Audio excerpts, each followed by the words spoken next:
बहुत समय पहले उज्जैन के महान सम्राट विक्रमादित्य का नाम पूरे भारतवर्ष में प्रसिद्ध था। उनकी बुद्धिमत्ता, वीरता और न्यायप्रियता की कहानियां हर घर में सुनाई जाती थीं।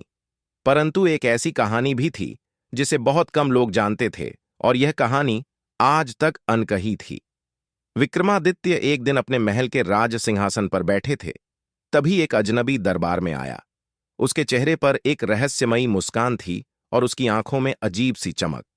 वह कोई साधारण व्यक्ति नहीं लगता था। उसने सम्राट को प्रणाम किया और बोला, महाराज, मैं आपको एक रहस्य बताना चाहता हूं, पर यह रहस्य आपको और आपकी प्रजा को अनंत काल तक परेशान कर सकता है। क्या आप इसे सुनना चाहेंगे? विक्रमादित्य ने शांत स्वभाव से कहा, सत्य और ज्ञान का स्वागत है, चाहे वह कितना भी कठिन क्यों ना हो। बताओ, क्या रहस्य है? अजनबी ने धीरे धीरे कहा, इस संसार में एक ऐसा पेड़ है जो समय और मृत्यु को नियंत्रित करता है। जो उसकी छाया में जाता है वह अनंत जीवन पा लेता है, परंतु उसकी आत्मा उस पेड़ से बंध जाती है। सम्राट ने ध्यान से सुना और पूछा, क्या यह सत्य है?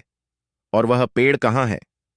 अजनबी ने हल्की मुस्कान के साथ कहा, वह पेड़ एक परलोक में है, जहां केवल आपका साहस और बुद्धि आपको पहुंचा सकती है।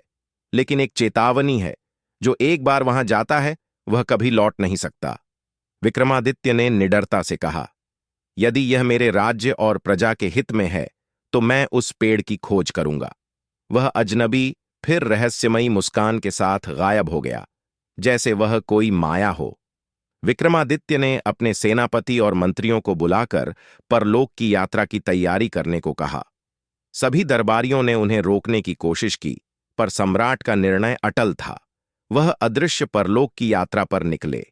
कई कठिनाइयों और रहस्यमयी रास्तों को पार करते हुए विक्रमादित्य अंततः उस पेड़ तक पहुंचे। पेड़ की छाया अद्भुत थी, जैसे समय स्वयं उसके नीचे रुका हुआ था। सम्राट ने पेड़ की ओर देखा और एक पल के लिए उनकी आत्मा को वह शाश्वत जीवन खींचने लगा। पर तभी उन्होंने सोचा, यदि मैं यहां से लौट नहीं सकता तो मेरी प्रजा का क्या होगा, मेरे राज्य का क्या होगा?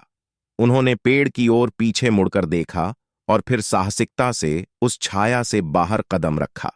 उसी क्षण एक दिव्य प्रकाश ने उन्हें घेर लिया और एक दिव्य आवाज आई, तुमने अनंत जीवन को ठुकराया, परंतु अपने कर्तव्य को चुना।